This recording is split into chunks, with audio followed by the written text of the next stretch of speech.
Assalamualaikum warahmatullahi wabarakatuh. Selamat pagi, selamat siang, selamat malam kepada seluruh pemirsa 2045 TV. Kita mengetahui bersama bahwa Pak Mahfud MD mengundurkan diri selaku Menteri Koordinator Politik Hukum dan Keamanan dari Kabinet Indonesia Maju di bawah Presiden Jokowi. Saya akan sedikit menceritakan tentang kronologi proses mundurnya Pak Mahfud.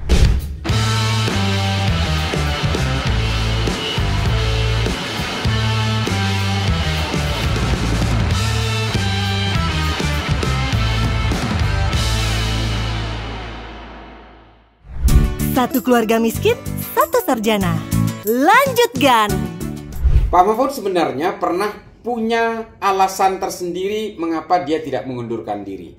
Satu, dia pernah mengatakan kepada saya secara langsung bahwa Pak Mahfud tidak akan mengundurkan diri kalau Pak Prabowo tidak mengundurkan diri. Karena apa? Kalau Pak Prabowo mengundurkan diri, dia akan mengundurkan diri. Tujuan utamanya adalah Pak Mahfud selaku Menko Polhukam harus bertanggung jawab terhadap berjalannya secara lancar, berjalannya secara baik proses pemilihan umum. Karena selaku Menko Polhukam, pemilu juga berada di bawah tanggung jawab beliau. Namun perkembangan berkata lain. Hingga akhirnya pada suatu saat Pak Ganjar menyatakan bahwa Pak Mahfud lebih baik mundur supaya tidak terjadi konflik of interest. Sehingga akhirnya Pak Mahfud juga punya pikiran yang sama bahwa saya harus seiring sejalan dengan permintaan Mas Ganjar selaku capres. Sehingga Pak Mahfud akhirnya memutuskan untuk mundur dari Menko Polhukam. Pak Mahfud lalu menghadap kepada partai-partai koalisi pengusung Pak Mahfud sebagai cawapres.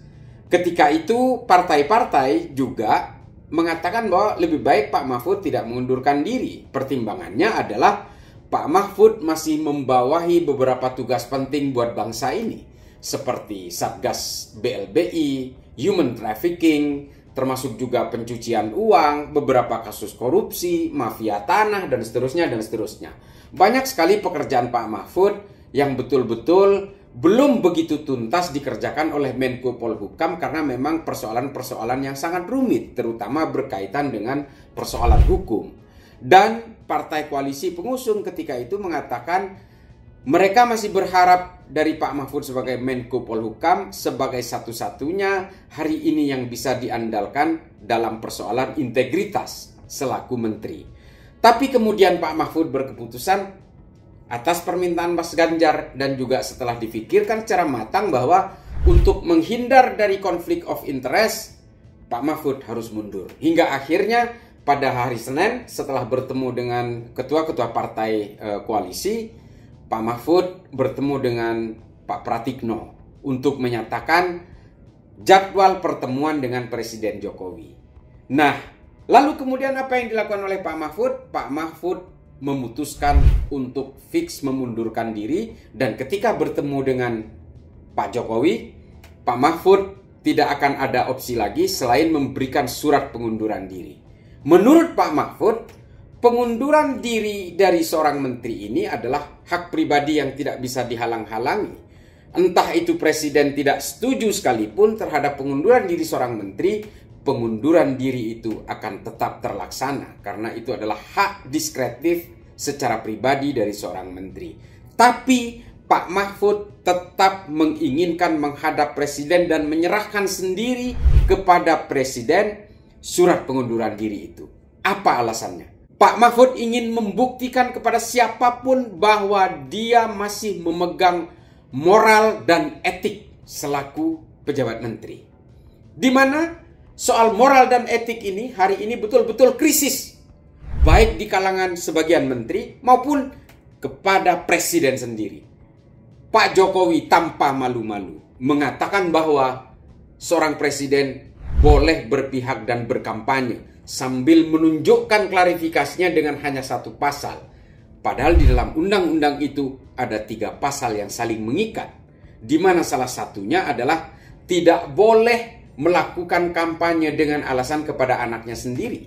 Kecuali kepada satu partai dengan dirinya atau dirinya menjadi capres juga. sebagai petahana. Tapi persoalannya kan Pak Jokowi bukan petahana. Pak Jokowi sudah habis masa jabatan kepresidenannya tahun ini. Nah, itu yang membuat kemudian Pak Mahfud ingin menunjukkan bahwa seorang pejabat meskipun sekelas menteri, bukan seorang presiden sekalipun, harus betul-betul menitik beratkan moral dan etika. Karena kata Pak Mahfud, morals and ethics are beyond of all. Lebih jauh dari situ. Moral dan etik beyond dari segala aturan. Oleh karena itu, percuma kita berdebat soal pasal-pasal, percuma kita berdebat soal argumentasi-argumentasi kalau moral dan etik tidak dipegang. Inilah mengapa kemudian Pak Mahfud memutuskan untuk mundur supaya tidak menjadi konflik of interest dan Pak Mahfud tidak mau terlibat dalam eksploitasi berbagai fasilitas negara maupun anggaran negara untuk kepentingan politik pribadinya. Sehingga kemudian Pak Mahfud harus mundur dari Menko Polhukam.